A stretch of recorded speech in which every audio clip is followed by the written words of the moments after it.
Hi friends, Bashas kitchen இன்னைக்கு நம்ம இட்லி தோசை பூரிக்கு ஒரு பெர்ஃபெக்ட்டான சைட் டிஷ் ரெசிபி பார்க்க போகிறோம்.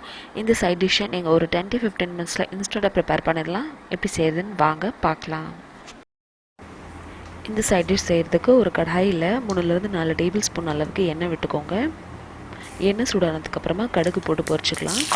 கடுகு பொரிஞ்சதுக்கப்புறமா ஒரு கொத்து கருவேப்பிலை சேர்த்துக்கோங்க. 2 பச்சை மிளகாய் கீரி சேர்த்துட்டு பொடி பொடியாக நறுக்கின இஞ்சி, அப்புறம் ஒரு 10-15 நிமிஷம் ஊற வச்ச கடலைப்பருப்பு சேர்த்துட்டு நீளமாக நறுக்கின ஒரு வெங்காயம் சேர்த்துக்கோங்க. எல்லாத்தையும் நல்லா அந்த மாதிரி வதக்கி எடுத்துக்கலாம். வெங்காயம் இந்தளவு வதங்கினதுக்கப்புறமா ஒரு தக்காளி சேர்த்துட்டு அதையும் நல்லா வதக்கிக்கோங்க.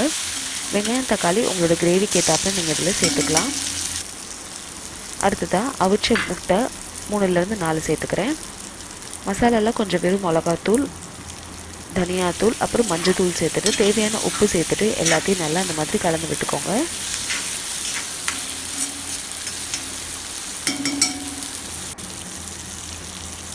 இப்போ இதில் அவிச்சு எடுத்து வச்சுருக்கிற உருளைக்கிழங்கையும் சேர்த்துட்றேன். உருளைக்கிழங்கு 2-3 மீடியம் சைஸ்க்கு நீங்கள் சேர்த்துக்கலாம். நான் இங்கே 2 உருளைக்கிழங்கு சேர்த்துருக்கேன், மீடியம் சைஸ். தேவையான அளவு தண்ணி விட்டு எல்லாத்தையும் நல்லா மிக்ஸ் பண்ணி இப்போ இதை நம்ம கொதிக்க விடலாம்.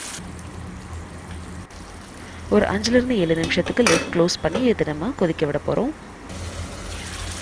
7 நிமிஷத்துக்கு அப்புறம் பாருங்கள், எண்ணெய் பிரிஞ்சு நல்லா மேலே இந்த மாதிரி வரும். கொத்தமல்லி போட்டு கார்னிஷ் பண்ணிங்க அப்படின்னா இட்லி, தோசை, சப்பாத்தி, பூரிக்கு ஒரு சூப்பரான சைட் டிஷ் ரெசிபி நம்மளுக்கு தயாராகிடுச்சு. இந்த ரெசிபி நீங்களும் ட்ரை பண்ணி பார்த்துட்டு உங்களுக்கு எப்படி வந்துச்சு அப்படின்றத கமெண்ட் செக்ஷனில் சொல்லுங்கள். இந்த வீடியோ உங்களுக்கு பிடிச்சிருந்துச்சுன்னா இந்த வீடியோக்கு லைக் கொடுங்க. இந்த சேனல் ஃபர்ஸ்ட் டைம் பார்க்குறீங்கன்னா கண்டிப்பாக சப்ஸ்கிரைப் பண்ணுங்கள்.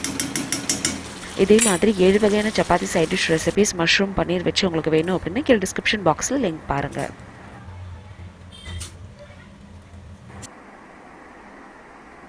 இன்னொரு இன்ட்ரெஸ்டிங்கான வீடியோவில் அடுத்தவங்களை சந்திக்கிறேன். தேங்க்யூ ஸோ மச் ஃபார் வாட்சிங்.